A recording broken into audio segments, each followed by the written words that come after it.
Bien, merci. Je voudrais d'abord remercier Pierre-Louis Lyons, Claude Lebris et le comité scientifique pour l'invitation à ce séminaire. Donc, je vais parler d'approximation conforme pour les écoulements de type Bingham.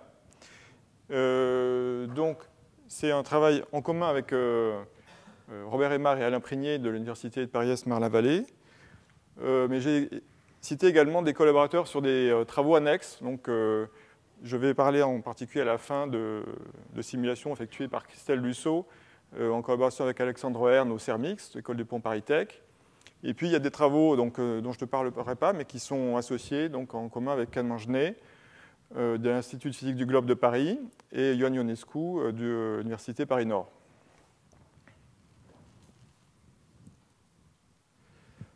Donc, ma présentation va être en plusieurs parties. Je vais d'abord rappeler quelques principes sur les fluides viscoplastiques, et en particulier les fluides de Bingham. Et ensuite, donc je parlerai du problème stationnaire, du problème d'évolution et enfin des applications. Donc d'abord, les écoulements viscoplastiques. Donc j'ai donné deux exemples ici d'écoulements qui peuvent être considérés dans ce cadre-là. Donc d'une part, il y a les avalanches de neige. Alors ici, il faut voir que ce dont je parle, ce n'est pas du tout la phase gazeuse ici, qui sont des écoulements d'un autre type, mais plutôt, vous pensez plutôt à des écoulements comme il y a ici, qui sont des choses qui peuvent être successivement comme des solides et à un moment s'écouler. Et également sur les avalanches de boue, vous voyez ici que c'est a priori au départ c'est une montagne, donc c'est quelque chose qui ressemble plus à un solide, et puis qu'à un moment s'effondre et va ressembler à un liquide. Voilà. Donc c'est cet aspect-là où le matériau peut avoir un comportement successivement solide et liquide qui est intéressant dans ce qu'on appelle les fluides viscoplastiques. Alors les fluides viscoplastiques se caractérisent par une relation non linéaire entre les contraintes et le taux de déformation. Et également, une autre caractéristique, c'est que ce sont des déformations ou une évolution qui est irréversible et qui induit une dissipation. Voilà, donc ceci différencie donc l'effet viscoplastique des effets élastiques qui, eux, sont réversibles. Donc habituellement, évidemment, il y a un mélange des deux. Mais là, je considérais uniquement des effets viscoplastiques donc, dans cet exposé. Alors, il y a un regain d'intérêt en fait, qui a eu lieu récemment parce qu'il y a eu des avancées, disons, au niveau géophysique sur justement la description des avalanches de débris, la description des milieux granulaires. Donc, bien que les modèles viscoplastiques existent depuis fort longtemps, on s'y réintéresse récemment. Donc, je vais montrer d'abord une description mathématique. Alors ici, c'est une formulation la plus simple possible. Donc, on aura le temps t, la position x, qui est dans un ouvert oméga de Rn, un champ de vitesse u, qui est un vecteur. On aura une matrice de contrainte, qui est une matrice symétrique carrée, un second membre qui est un champ de force F. Et puis, on écrit la conservation de la quantité de mouvement. Alors ici, j'ai négligé l'advection. Si on met l'advection, c'est beaucoup plus difficile. Donc ici, je vais me concentrer uniquement sur la partie viscoplastique.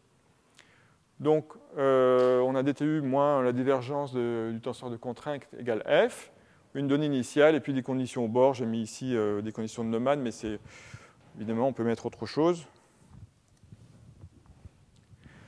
Alors ici, je vous montre d'abord uniquement les relations, enfin le modèle de Bingham incompressible.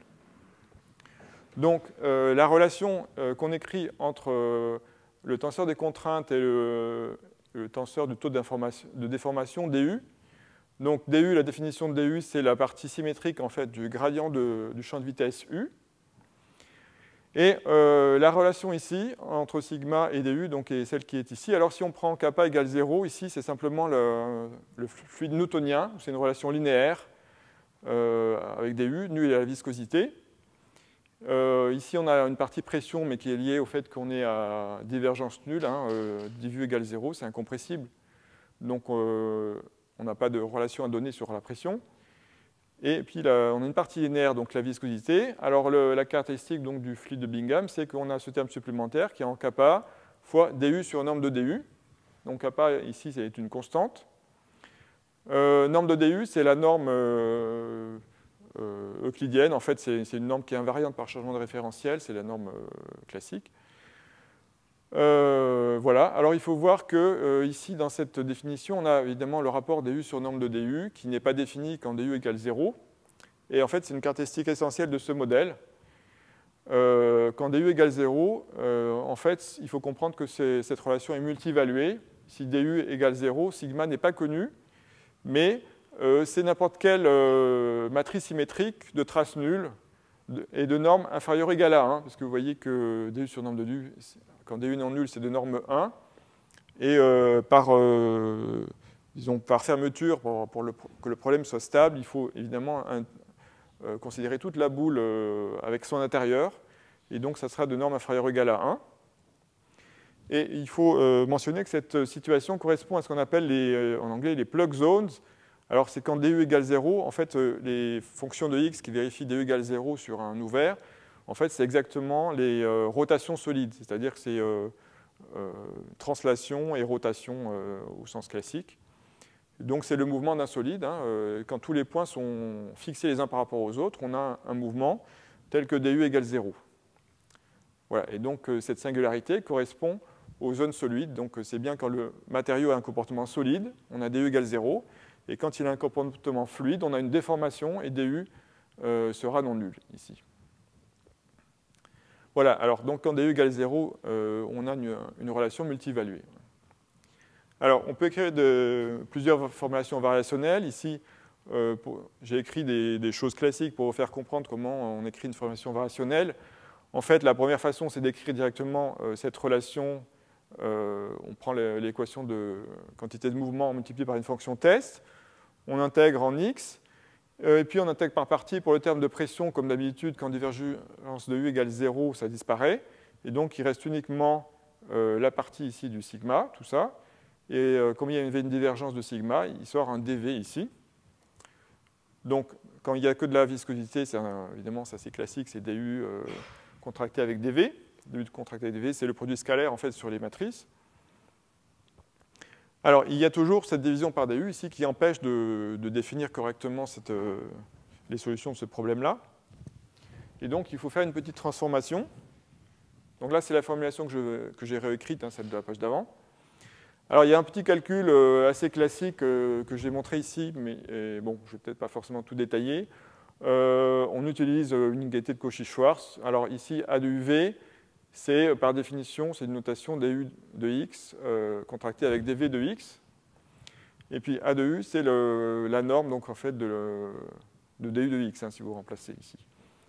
On utilise du Cauchy-Schwarz et on trouve une égalité qui nous dit que A de UV, c'est inférieur à ça. Et on a deux égalités ici qui vont nous aider à traiter chacun des termes, le terme visco et le terme de plasticité. Et donc, on trouve que cette formulation implique cette seconde variation qui est, on a remplacé en fait cette partie multivaluée par psi de plus v moins psi de u, où psi est cette fonction ici, qui est l'intégrale de kappa a de v plus nu a de vv. Alors, a de v, je vous rappelle que c'est en fait la norme de du. Et ici, c'est la norme de dv au carré. Voilà, donc on a remplacé par cette formulation, et puis on peut voir assez facilement en faisant un petit changement d'échelle ici sur l'accroissement, avec un paramètre θ qu'on fait tendre vers 0, que cette formulation, formellement au moins, elle implique celle-là, donc c'est équivalent en fait. Bon, évidemment c'est formel parce qu'on a supposé un peu de régularité, mais donc on passe à cette formulation faible qui, elle, est bien définie quand du est nul. Voilà, donc c'est son intérêt principal, elle est bien définie. Et donc on peut considérer des solutions de ce problème-là au sens mathématique. Ouais. Ouais. Oui. Alors en fait, il faut voir que c'est une analyse convexe. Quand on a du sur norme de du, on considère que c'est le gradient de la fonction norme de du. Enfin, voilà. Et donc on écrit à la place de ce gradient d'une fonction qui est convexe, on écrit le sous-différentiel. Et voilà, on a remplacé par le sous-différentiel, et là, c'est bien défini. Parce que la fonction norme de DU est bien définie, elle est continue. Par contre, elle n'est pas différenciable. C'est ça qui... Il reste quand même une difficulté, c'est qu'on ne peut pas différencier cette fonction. Donc, ça ne résout pas totalement le problème, évidemment. Voilà, donc je l'ai écrit ici sous forme encore plus abstraite. En fait, c'est un problème non linéaire monotone. C'est une forme assez connue en fait, dans l'analyse des problèmes non linéaires. Donc dtu plus dψ de u de t contient f de t. Psi, c'est une fonction convexe. Et dψ, c'est le sous-différentiel. Oui, voilà, j'écris cette définition ici. C'est une notion très classique. Hein. Donc c'est l'ensemble des pentes, en fait, qu'on peut mettre sous le graphe de psi et qui touche psi au point U. Voilà, donc c'est un ensemble qui est pas seulement... Quand psi est différenciable, c'est un point, mais quand ce n'est pas différenciable, en général, c'est un ensemble. Alors quand vous prenez la fonction norme de x, même sur Rn, vous calculez le différentiel à l'origine, évidemment, ça va donner la boule unité. Donc ça correspond tout à fait à la formulation multi-évaluée dont j'ai parlé tout à l'heure. Et donc, alors, on arrive à ce problème-là. Alors, je vais préciser tout à l'heure dans quel espace on est pour pouvoir écrire ça, puisque là, quand on écrit ça, bon, je vais le considérer tout à l'heure dans un espace de Hilbert. Donc, je vais préciser, mais en fait, on est exactement cette formulation-là. Et de tels problèmes ici avec un psi convexe et semi-continu inférieurement dans un espace de Hilbert, c'est un problème qui est résolu depuis assez longtemps. Notamment, il y a un livre de Brésis en 1973 où il y a beaucoup de théorie complète qui est faite sur ces problèmes-là. Il y a également un livre de Pasi qui... Il y a aussi des théories dans les espaces de Banach, oui, qui ont été généralisées ensuite. Mais ici, dans ce que j'ai montré, en fait, un Hilbert suffit. Hein, il n'y a pas besoin. Bon.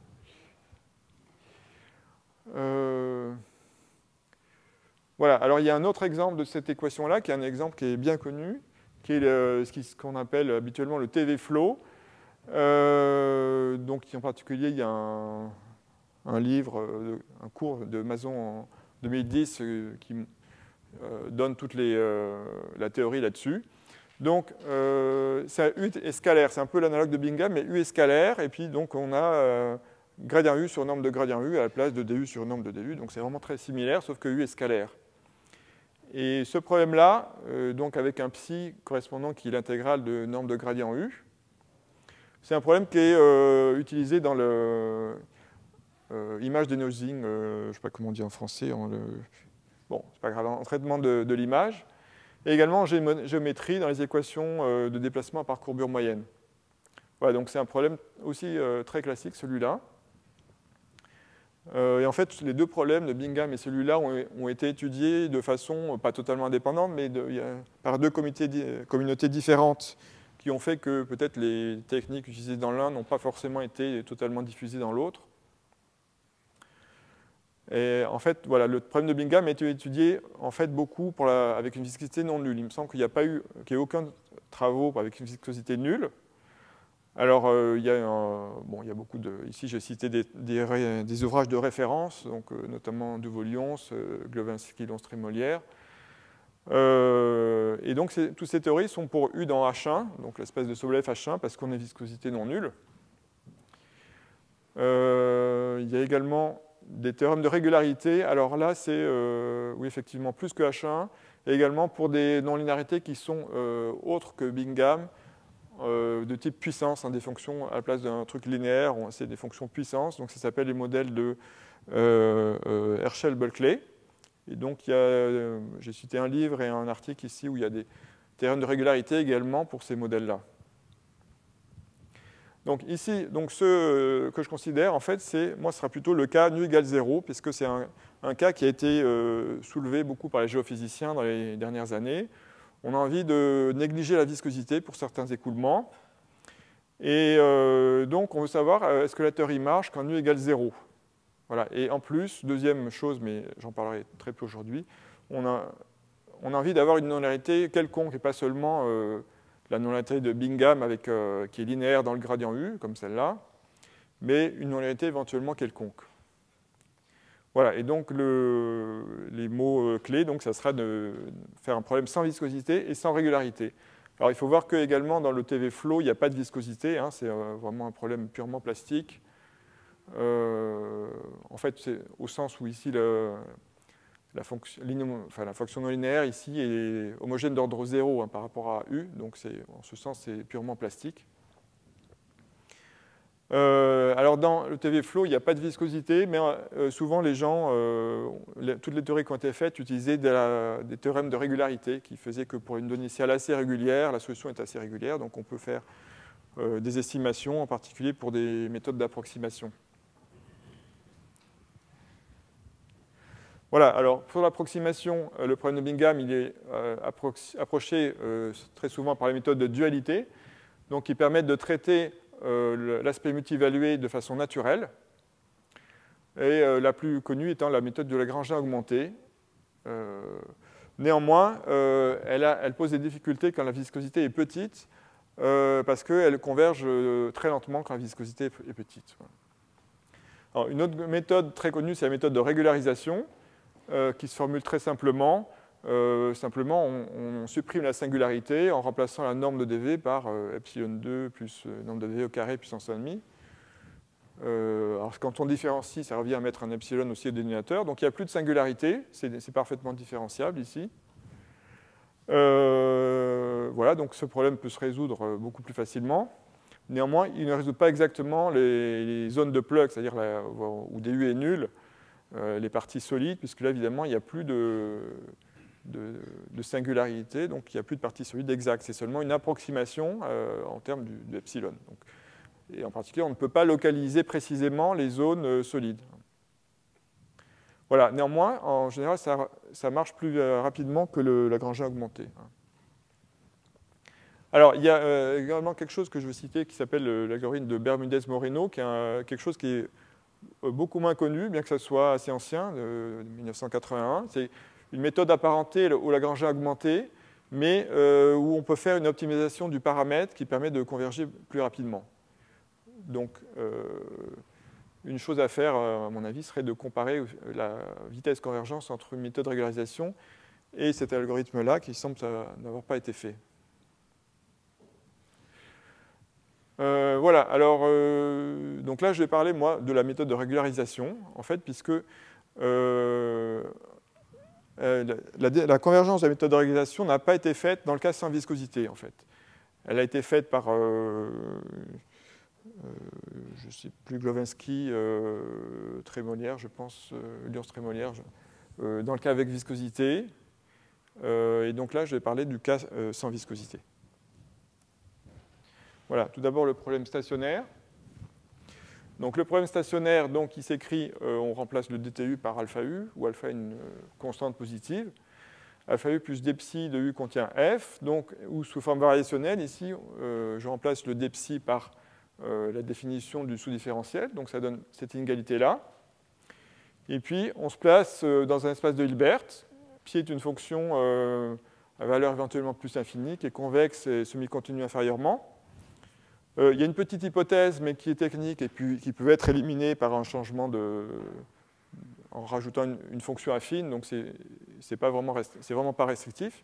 Psi est positif et psi de 0 égale 0, ça veut dire en fait que, d'autre façon de le dire, c'est que 0 est dans le sous-différentiel de psi au point 0. Voilà, donc si ce n'est pas le cas, on ajoute une fonction linéaire et ça devient le cas. Et puis le domaine de psi, donc c'est l'ensemble où psi de v est fini. Alors ici, j'ai cité un théorème de Brésis, mais bon, pour donner le cadre du cas stationnaire. Donc, pour tout alpha positif et tout f dans H, il y a une unique solution de ce problème-là. Et en plus, il est caractérisé par chercher le minimum d'une fonction j de v qui est donnée par ça. Donc, il y a psi de v plus alpha sur 2, norme de v au carré, puis moins la partie linéaire. Voilà, alors ce truc-là, en fait, c'est très facile à démontrer. Hein. Ce n'est pas un gros théorème. Pour le problème stationnaire, ici, c'est vraiment facile. Alors pour le problème de Bingham, en fait, H sera simplement L2, enfin, sur lequel on a mis la contrainte div égale 0. Et psi de V, c'est ça. Alors sauf que là, c'est quand c'est fini, hein, puisque cette définition-là, voilà, si nu et kappa sont non nuls, en fait, c'est la définition quand je dirais qu'en V est dans H1, l'espace de Sobolev H1. Et s'il n'est pas dans H1, ben on dit c'est simplement plus infini. Hein. Et puis on peut montrer que c'est une fonction convexe SCI. Alors si nu est nul, ben cette définition, ça sera la norme de dv pour les fonctions v qui sont, dont le dv est une mesure. Et donc c'est la norme de la mesure. Voilà. Et puis si dv n'est pas une mesure, c'est plus infini. On peut montrer aussi que c'est une fonction convexe SCI. Alors pour l'approximation, on va prendre un espace de dimension finie, sous-espace de H, et puis donc on a B chapeau qui est l'intersection de ce sous-espace avec le domaine de définition. Et donc le problème d'approximation conforme, de façon classique, c'est chercher une solution au même problème, mais on a écrit la formation variationnelle dans le sous-espace. Alors ici c'est B chapeau, U chapeau doit être dans B chapeau, et c'est quel que soit V dans B chapeau. Alors il faut voir qu'on peut aussi mettre quel que soit V dans H chapeau, hein, ça ne change rien, puisque psi de V, si psi de V est infini, évidemment cette égalité est automatiquement vérifiée, il n'y a rien à... Donc ici on peut mettre B chapeau ou H chapeau, c'est comme on veut. Hein. Voilà, et puis donc ça revient encore une fois à minimiser la même fonctionnelle, mais cette fois dans V chapeau ou dans H chapeau, hein, c'est la même chose. Donc dans le sous-espace. Donc, on peut faire une estimation d'erreur qui est la suivante, donc sans viscosité. Donc c'est un résultat qu'on a obtenu avec Robert Aymar et Alain Prigné. Donc sans viscosité, on a quand même une estimation d'erreur qui est alors en racine carrée en fait d'un certain terme ici qui va mesurer comment on peut approcher les fonctions générales par des fonctions qui sont dans le domaine. Donc on a une erreur sur U et une erreur sur psi de U également, qui est proportionnelle à la même quantité. Et donc, il faut chercher, étant donné un U dans H ou dans B, un U dans B, il faut chercher un V qui est dans B chapeau, donc dans le sous-espace, en fait, tel que la norme soit proche, et également que le psi de V soit proche de psi de U. Alors, il y a une partie positive qui nous aide un petit peu, mais pas franchement. C'est-à-dire que psi de V ne doit pas être trop grand. Voilà. Donc ça, c'est une propriété particulière de la fonction psi pour que ça soit possible de le faire, mais néanmoins, ce n'est pas très restrictif parce qu'on peut montrer que pour la variation totale, c'est tout à fait vrai, il n'y a pas de difficulté. Et donc, voilà, donc je vais peut-être commenter d'abord ça. Donc en fait, c'est un lemme classique, hein, pour toute fonction dans L2 inter BV, donc ça c'est pour le cas scalaire. On peut approcher U par une fonction C infinie jusqu'au bord, et approcher dans L2, également tel que le gradient, donc V est régulier, donc le norme de gradient dans L1, s'approche de la variation totale de U. Donc ça, c'est possible, bien que ce soit quelque chose qui, a priori, n'est pas évident, mais on peut démontrer que c'est vrai. Et également pour le cas vectoriel, pour toutes les fonctions L2 telles que divu égale 0 et du est une mesure, on peut également approcher U par une fonction C infinie jusqu'au bord de divergence nulle. Donc dans L2 est telle que la norme de dv, donc V régulière, norme de V dans L1, soit proche de la variation totale de du. Voilà. Et donc on en déduit le résultat suivant, convergence. Si on a une suite de sous-espaces, Hn chapeau, on définit Bn chapeau, c'est le domaine restreint sur le sous-espace.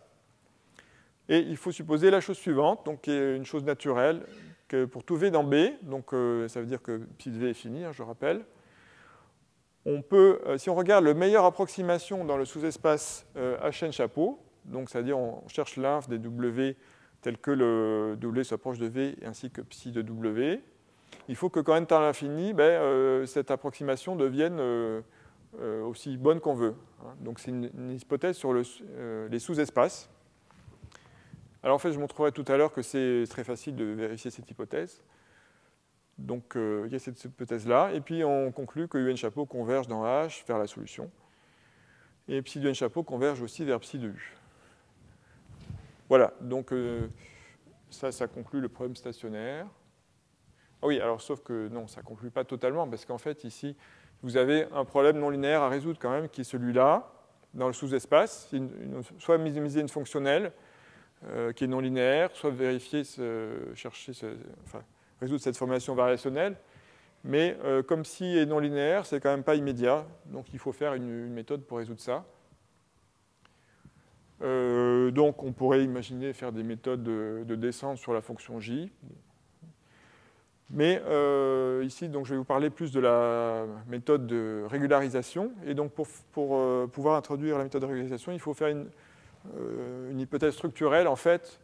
Donc c'est ce qu'on appelait les fonctions qui sont de type fonctionnel de variation totale. Donc ça généralise Bingham, sans viscosité.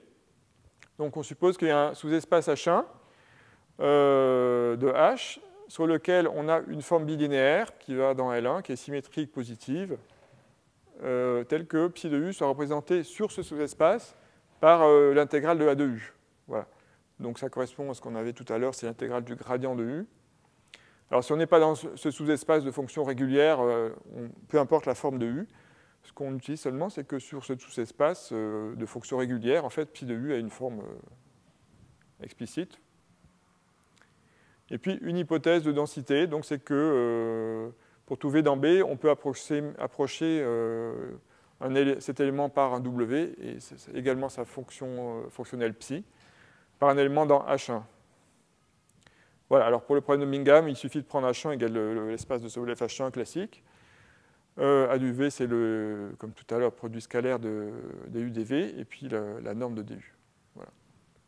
Alors donc cette formulation modélise à la fois le problème de Bingham et le problème du gradient flow. Et donc quand on a cette formulation plus explicite de psi, on peut considérer son approximation par régularisation, où cette fois, on n'a plus une inégalité variationnelle, mais une égalité variationnelle. Donc c'est quelques AV dans H chapeau. On a remplacé le dénominateur par... bon, si on fait epsilon égale 0, ça serait formellement le problème à résoudre. On a mis un epsilon pour que ce truc-là soit bien défini, évidemment, puisque sinon, cette quantité peut s'annuler. Dans les zones solides, cette quantité s'annule. Voilà. Donc là, ça devient un problème d'égalité variationnelle. Mais néanmoins, ça reste encore non linéaire, hein, parce que vous voyez que U chapeau epsilon, il est en haut et il est en bas. Hein. Donc c'est toujours non linéaire, donc on ne peut pas la résoudre directement, il faut faire une méthode itérative. Alors qu'est-ce que j'ai... Il y a U chapeau epsilon. Oui, voilà. Bon. On fait d'abord une estimation, comme si on savait résoudre le problème non linéaire, parce que donc il y a cette fois c'est une égalité variationnelle, mais c'est toujours non linéaire. Et dans un deuxième temps, on fait une approximation par un point fixe. Alors d'abord, on a une estimation d'erreur par rapport au paramètre de régularisation, qui est ici en racine de epsilon, voilà, dans les deux cas. Et donc cette estimation permet de conclure directement que on a convergence du epsilon n quand on a une suite de sous-espaces vers la solution, quand n tend à l'infini et epsilon tend vers 0, sans aucune contrainte sur les deux paramètres. Hein. Epsilon et n peuvent tendre à l'infini de façon indépendante. Et puis, pour calculer le point fixe, oui, là j'ai mis donc, une méthode la plus simple pour faire un point fixe. On met un problème linéaire, donc c'est linéaire au numérateur, puis au dénominateur, on met le U au pas précédent, et puis voilà, ça définit l'itération. Et on peut montrer que cette procédure itérative, étant donné que pour chaque étape, on a un problème linéaire à résoudre, qui est un problème en fait, dont l'inverse est contractant, donc ça se résout assez facilement. La méthode itérative converge géométriquement avec une raison qui est inférieure à 1, qui est donnée par cette quantité-là. Alors c'est intéressant de voir qu'ici, que si évidemment on prend epsilon petit, on voit que cette quantité va tendre vers 1, donc plus epsilon est petit, plus ça va converger lentement. Donc on a envie de prendre epsilon grand pour que ça converge rapidement, mais si on prend epsilon grand, évidemment, on est loin de la solution, donc il y a un optimum d'affaire entre les deux, hein, évidemment, entre la précision et puis la vitesse de convergence ici de la méthode itérative. Voilà, alors là c'était un exemple, mais je vais passer, donc je passe au problème d'évolution.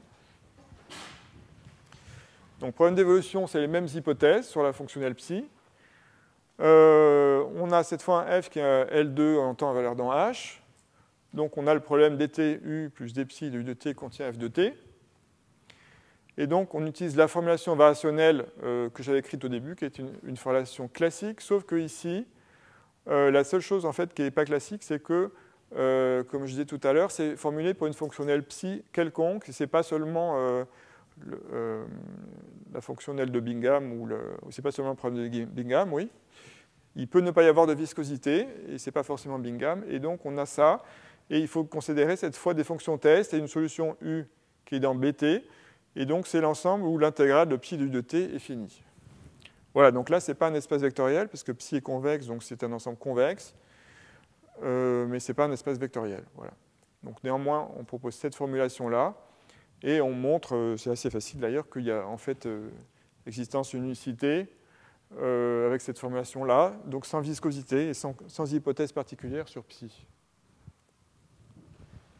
Et puis on a également un résultat de contraction qui se déduit facilement de la formulation. Donc ça, c'est lié au fait que le problème soit monotone. Hein, donc c'est contraction par rapport à l'initiale, et également, bon, ça, il y a un facteur qui dépend du temps par rapport au second membre. Voilà, donc on a l'existence d'une unicité. Alors il faut voir que l'existence d'une unicité pour le problème d'évolution, c'était connu, mais pas exactement par cette formulation-là. C'était soit dans le sens des semi-groupes, donc c'est je ne vais pas dire ce que c'est, mais c'est un sens un peu différent.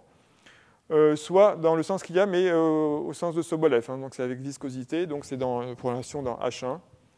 Alors que là, on est dans un espace qui est défini par la fonction psi, qui est une non-arrêtée quelconque. Voilà. Donc ça, c'est pour le problème continu. Alors ensuite, on passe à l'approximation. On considère un sous-espace de dimension finie, comme tout à l'heure. On part d'une donnée initiale qui est dans le sous-espace, dans le domaine, en fait, où psi est... Bon, puis je suppose des bornes également sur la donnée initiale, mais ça sera pour quand on a une suite un peu plus tard. Alors pour chaque pas de temps, on va résoudre un problème stationnaire, hein, de façon très classique. On remplace le dt par une différence finie, uk chapeau moins chapeau k-1 sur tau. Donc uk chapeau moins 1 étant connu, ben, on a un problème stationnaire à résoudre à chaque étape, à chaque pas de temps. Disons un problème stationnaire toujours du même type. Hein. On a pris un fk ici, on a pris par exemple une moyenne de f pour discrétiser le second membre. Donc ça définit le schéma, et puis ensuite ben, on représente les valeurs discrètes, en fait, on les remplace par une fonction continue du temps pour pouvoir démontrer des estimations. Donc U chapeau de t, ça va être constant par morceau, hein, par rapport au temps, et puis là on a une approximation de la dérivée, constante par morceau, donnée par ce rapport. Donc on peut montrer des estimations a priori, que psi du chapeau reste borné, la dérivée reste bornée dans L2. On a également une borne à l'infini, en fait, qui vient de c'est une espèce d'injection de Sobolev du fait que la dérivée est dans L2. Et on a également par une injection de Sobolev, mais au sens discret, on a une propriété presque eulérienne de l'approximation. Donc ça serait, normalement, c'est eulérienne 1,5 pour la solution exacte, mais pour l'approximation, il y a en plus un taux qui est le paramètre de discrétisation en temps. Voilà, donc la constante C2 dépend que de G, c'est-à-dire la borne sur psi sur la donnée initiale, et puis la norme L2 du second membre. Et donc, une fois qu'on a des bornes, on peut montrer une estimation d'erreur entre la solution approchée et la solution exacte, donc qui va s'écrire en termes du pas de temps, de la différence entre Fn et F. En fait, bon, ça, c'est simplement du fait qu'on a discrétisé le F, donc ça converge toujours vers 0, il n'y a pas de difficulté. L'approximation de la donnée initiale, et surtout le terme essentiel qui est ce terme R chapeau U ici, que je vais décrire, mais on a également une erreur sur la fonction psi, donc de cette approximation du même type. R chapeau U, donc ça va mesurer comment est-ce qu'on peut approcher par des fonctions dans le sous-espace, comment on peut approcher la solution exacte par une fonction dans un sous-espace. Et donc c'est là, sur toutes les fonctions dans le sous-espace, de la différence dans L2 en temps et espace, cette fois, et puis l'intégrale en temps de la fonction psi. Voilà, donc on en déduit assez facilement en termes de convergence. Donc on suppose tout à l'heure, pour tout V dans B, on peut approcher, quand n tend vers l'infini, on peut approcher toute fonction par une fonction dans le sous-espace. Puis on suppose évidemment convergence de la donnée initiale, avec une suite UN0 qui est telle que psi du chapeau N0 est bornée. Et donc l'approximation implicite que j'ai écrite, puisqu'on écrivait pour chaque pas de temps un problème stationnaire implicite, elle va converger fortement vers U de t, et uniformément en temps, et psi de U chapeau converge vers psi de U. Voilà. Et puis on obtient aussi les bornes sur psi de U. Et donc ce qui est nouveau dans ces résultats, c'est qu'il n'y a pas d'hypothèse de régularité sur le U, ni sur la donnée initiale, et il n'y a pas de viscosité. Donc on est vraiment dans l'espace optimal où psi de U est fini. Ensuite, donc je passe au schéma régularisé. Donc l'hypothèse ici, c'est la même que tout à l'heure, je ne vais pas redétailler. On regarde le problème implicite, mais cette fois régularisé. On a juste ajouté un epsilon ici dans la formulation, et ça devient une égalité au lieu d'une inégalité. Et puis ce problème-là, évidemment, c'est le même qu'en cas stationnaire, donc on peut le résoudre par une méthode itérative. Et on montre les estimations suivantes, qu'encore une fois, uniformément en temps, on a une erreur en racine de epsilon, et on a également une erreur sur l'intégrale en temps de la fonction psi, qui est aussi en racine de epsilon. Et donc si on fait toujours l'hypothèse qui est d'approximation possible des éléments, alors ici c'est dans H1, puisque H1 joue le rôle d'espace où tout est défini, hein, c'est le gradient indéfini. Le schéma converge vers la solution exacte quand n tend vers l'infini et epsilon tend vers 0. Alors il faut voir qu'en fait, il y avait un résultat qui était connu pour le TV-flow de Feng et Prohl en 2003, mais ils n'arrivaient pas à ça, ils avaient plus d'hypothèses qui étaient essentiellement qu'il fallait que n tend vers l'infini beaucoup plus vite que epsilon, ce n'était pas clairement quantifié, mais on ne pouvait pas faire epsilon tend vers 0 directement. Donc là, on n'a plus ça. On a une convergence à une vitesse arbitraire. Et également, ils avaient besoin de régularité de la solution. Ils utilisaient que pour le TV-flow, il y a des résultats de régularité. Si la donnée initiale est très régulière, la solution est très régulière, donc ils utilisaient ça. Alors que là, on n'a pas utilisé de régularité. Voilà. Et puis, comme je disais tout à l'heure, dans le cas Glowinski-Lons-Revonière, c'est une erreur en epsilon, mais qui utilise la viscosité. Donc là, on n'a plus de viscosité, mais ça devient racine de epsilon. Voilà, alors je vais passer maintenant à un autre algorithme qui n'a jamais été considéré dans la démonstration de convergence, qui est l'algorithme linéarisé, en fait, régularisé, mais linéarisé, au sens où, tout à l'heure, on avait eu chapeau K sur H en haut et en bas, et là, comme on est supposé faire à chaque pas de temps une variation qui est petite, on va dire, on va remplacer le chapeau K par le chapeau K-1, ce qui est une approximation du chapeau K, mais qui permet d'avoir un problème linéaire ici. Et donc là, il n'y a plus besoin de faire de problème d'itération, puisque tout est linéaire. Donc c'est uniquement à chaque pas de temps, on résout un problème linéaire. Donc c'est aussi une méthode qui est utilisée en pratique et qui n'a aucun coût d'itération. Il y a un problème linéaire à chaque pas de temps. Mais néanmoins, il est plus difficile à manier. Alors en fait, donc on a démontré la chose suivante. Qui explique pourquoi c'est plus difficile en fait en pratique. Il y a une hypothèse ici qui est un peu plus forte que dans le cas précédent, mais en pratique, ce n'est pas restrictif. En fait, surtout, il faut supposer, pour que ça marche, que tau n sur epsilon n tend vers 0. Voilà, donc c'est ça la restriction forte. Il faut que le pas de temps tende vers 0 plus vite que la régularisation pour que ça converge. Voilà, alors il faut comprendre que en fait, le tau n ici, il joue un peu le rôle de la méthode itérative. Quand on faisait tout à l'heure pour un problème stationnaire, on avait une suite itérative. Ici, le tau n, il joue le rôle de cette itération. Donc c'est pour ça qu'on a cette restriction-là. Voilà, et donc ce résultat, il n'y a aucun résultat de ce type sur le problème linéarisé. Alors, néanmoins, en pratique, donc, je vous dis un peu ce qui se passe.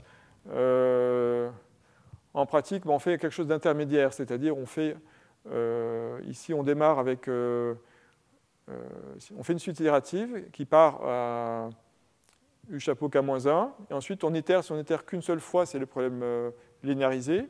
Si on fait tendre L vers l'infini, c'est le problème implicite, total. Et donc en pratique, on prend un L qui est ni égal à 1, ni tend vers l'infini. on prend L qui est une quantité finie, donc, où la règle pour le trouver n'est pas évidente, mais c'est ce qui marche le mieux en pratique, voilà, parce qu'on a réduit un peu le nombre d'itérations, mais on a perdu un peu la contrainte tau n sur epsilon tend vers 0 qu'on n'a pas très envie de garder. Et puis, une chose aussi qu'on a remarqué, mais qu'on ne sait pas expliquer, c'est que le nombre d'itérations, L, en fait, qui est nécessaire pour avoir une bonne approximation ici, il ne croît pas trop quand epsilon tend vers 0, c'est-à-dire à partir du moment où on atteint la précision optimale, en quelque sorte. Si on prend epsilon même plus petit, le nombre d'itérations L, que je tombe, nécessaire ne croît très lentement. Et donc, ça veut dire qu'on n'est pas obligé de faire un réglage très précis du epsilon. Si on le prend un peu trop petit, on va le payer évidemment sur le L, mais quand même pas trop. Voilà. Mais ça, comme je disais, on ne sait pas l'expliquer, donc je vais passer là-dessus.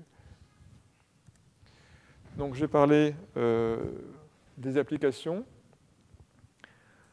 Et donc, en fait, une chose assez générale, une remarque assez générale, en fait, c'est que donc, ce que j'ai décrit dans la première partie, c'est-à-dire sans régularisation, c'était pour une fonctionnelle psi quelconque, et donc on a envie de l'appliquer en fait à des problèmes viscoplastiques plus généraux, où on a une fonction grand psi de dv ici, donc qui n'est pas seulement la norme, mais qui peut être une fonction plus non linéaire. Et donc à ce moment-là, la relation s'écrit comme ça, sigma appartient à moins p identité plus d rond psi de du. Et donc ça, je pense qu'il y a des applications potentielles intéressantes dans les écoulements granulaires, où on peut mettre des fonctions psi qui prennent en compte mieux les caractéristiques du matériau. Voilà. Alors par contre, si on veut régulariser, ça dépend forcément de la forme de psi pour définir une régularisation. Alors en fait, cette formation est aussi intéressante dans le cas des modèles compressibles. Donc là, je n'en ai pas parlé, mais ça, c'est un peu les choses qui sont un enjeu important pour la progression de la compréhension des milieux granulaires, c'est définir correctement des milieux compressibles, donc des relations, enfin des équations décrivant les milieux compressibles. Voilà, alors une autre remarque, c'est que donc, la théorie qu'on a faite, elle ne marche pas pour les modèles qui sont dépendants de la pression. Dépendant de la pression, c'était en particulier le modèle ici de Drucker-Prager, où dans le coefficient ici de plasticité, en fait, on a mis, c'est plus une constante, mais c'est lambda P. Lambda est une constante, mais P, c'est la pression qui est associée à la contrainte de divergence nulle. Donc vous voyez que ça induit un couplage supplémentaire, hein, puisqu'on a eu solution du problème, ensuite on a la pression, puis le coefficient est là-dedans. Et donc ces modèles-là ont été proposés depuis une petite dizaine d'années pour décrire les milieux granulaires. En fait, il se trouve que ça marche plutôt bien, mais sauf que en fait, c'est maintenant compris que ces modèles-là, ils sont mal posés. Alors, c'est pas de chance, hein, parce que ça marche bien enfin, assez bien pour les applications. C'est mal posé, donc il faut chercher autre chose. Hein, donc, c'est un peu ça le gros problème pour les milieux granulaires. Voilà. Alors, ici, néanmoins, on fait des calculs numériques. On sait que, enfin, justement, il y a des travaux récents qui montrent que quand on est dans certaines configurations, si on essaie de résoudre ce problème, il y a des oscillations à très courte longueur d'onde qui se développent et donc qui donnent des résultats qui ne sont pas du tout physiques. Mais bon, dans quand même pas mal de configurations, néanmoins, ça marche. Et donc, on essaie de résoudre ça. Mais évidemment, il faut en plus une itération supplémentaire pour coupler la pression, hein, puisque si on résout si la pression est connue, disons, on doit résoudre le champ de vitesse par le problème rationnel, mais ensuite, une fois qu'on a résolu ça, on retrouve une nouvelle pression, et donc il faut la mettre là, puis recommencer, donc jusqu'à convergence. Donc ça veut dire qu'il y a en quelque sorte deux procédures itératives imbriquées. Voilà. Donc c'est plus compliqué quand même. Alors c'est ce qui a été fait dans la thèse de Christelle Lusso, donc, qui a fait des simulations là-dessus sur le problème de Drucker-Prager, et donc avec viscosité petite. Donc c'est ça qui nous intéressait. Et donc je vais vous montrer quelques simulations là-dessus.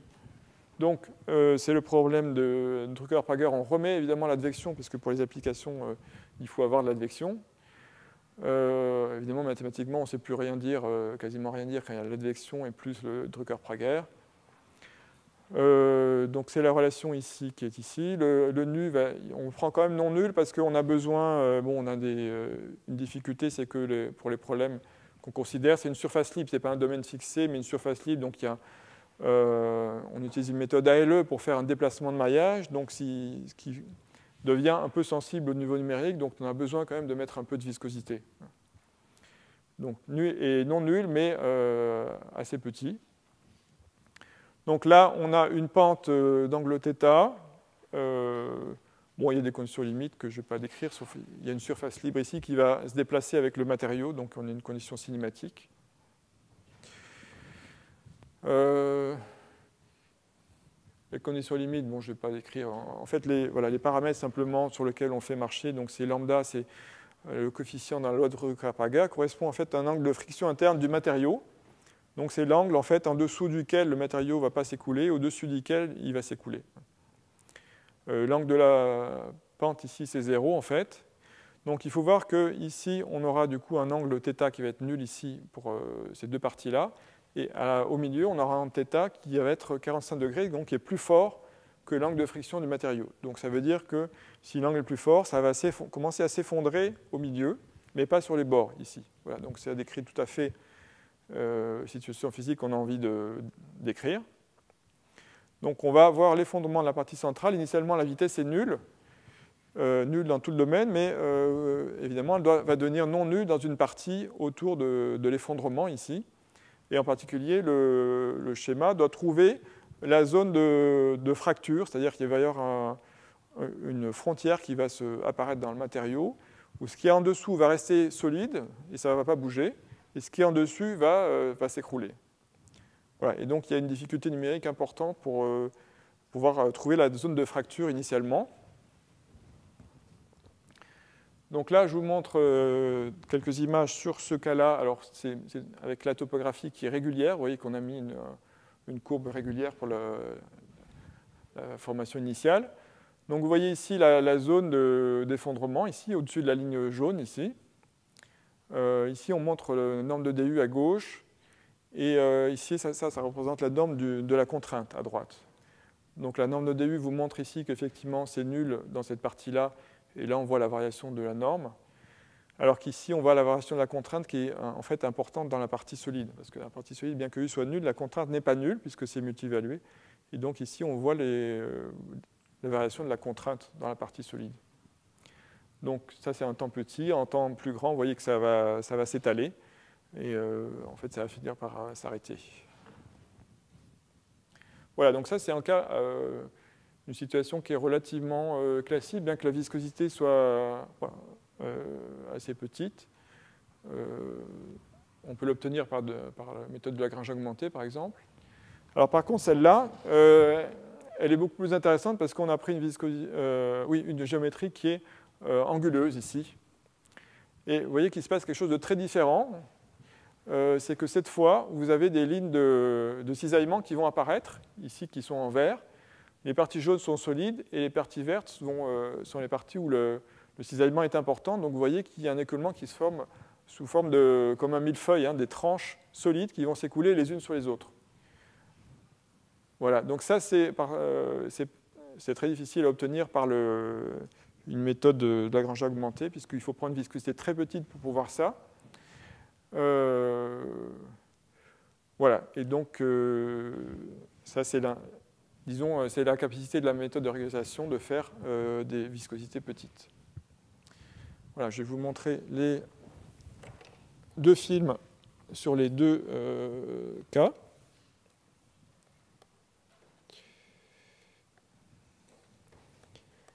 Je pense que c'est celui-là. Oui, voilà. Donc ça, c'est le cas. Ah non, ça, c'est la topographie qui est irrégulière. Je vais prendre plutôt l'autre. Voilà, topographie régulière. Initialement, la forme du dépôt est régulière. Je ne sais pas comment on met en grand écran.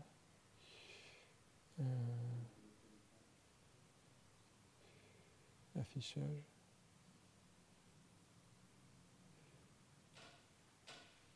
Avec mode paix d'écran. Voilà, donc là vous allez voir le film de l'effondrement du talus dans le cadre de la topographie de la géométrie régulière. Donc ici c'est la norme de DU que vous voyez. Donc vous voyez au début, tout ce qui est en bleu ici c'est la partie solide, donc il n'a pas bougé. Et en rouge, donc c'est la partie où DU est le plus fort. Bon, la frontière n'est pas très régulière, donc c'est dû au fait que le problème soit un peu... enfin, la frontière est difficile à déterminer, il y a un problème de stabilité également. Mais on voit quand même bien l'effondrement.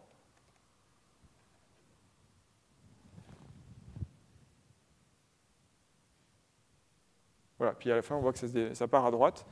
La vitesse devient importante, et donc ça part sur la droite. Et ensuite, bon, il faudrait continuer le calcul pour voir jusqu'à l'arrêt.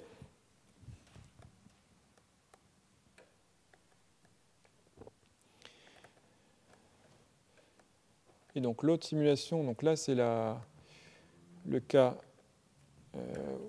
où la géométrie a des coins. Et donc ce que vous voyez en fait, c'est que les lignes de cisaillement sont en fait générées par les singularités de la topographie. Donc vous allez voir apparaître les lignes de... non, il faut que je clique. Oh, si, c'est bon.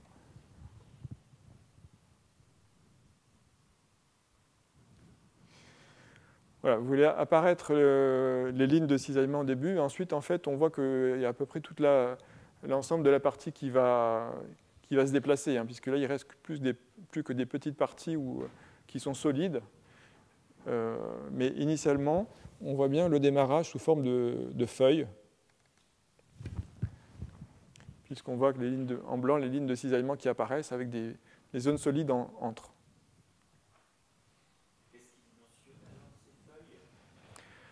Ben, disons que c'est sur le plan physique, c'est ça? Oui, alors là, en fait, normalement, c'est dû à la viscosité, c'est-à-dire qu'il y a une petite viscosité.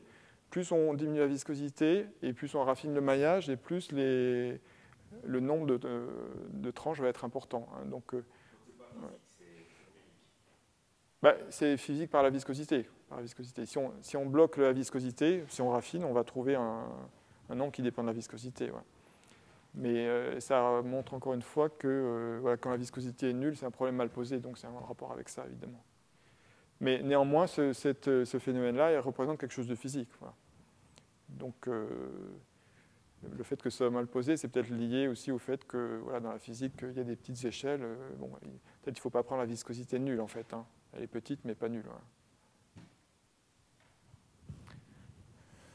Bon, j'ai juste quand même donné... J'avais une conclusion, bien que ce ne soit pas strictement indispensable. Hein. Oui.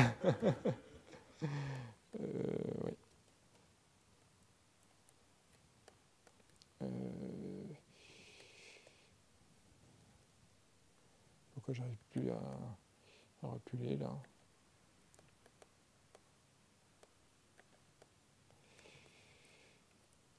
Ah si, voilà. Voilà, c'est une conclusion résumée. Et donc, on a établi des preuves de convergence pour une approximation conforme implicite pour le problème non linéaire monotone suivant, dtu plus d psi de u contient f. Donc l'important étant que c'est pour une non-linéarité psi convexe semi-continue, mais de forme quelconque. Ensuite, par contre, pour une forme particulière, mais pour le problème régularisé, soit pour le cas de Bingham, soit pour le cas du Total Variation Flow, on a montré que ça convergeait également, avec des erreurs en racine de epsilon.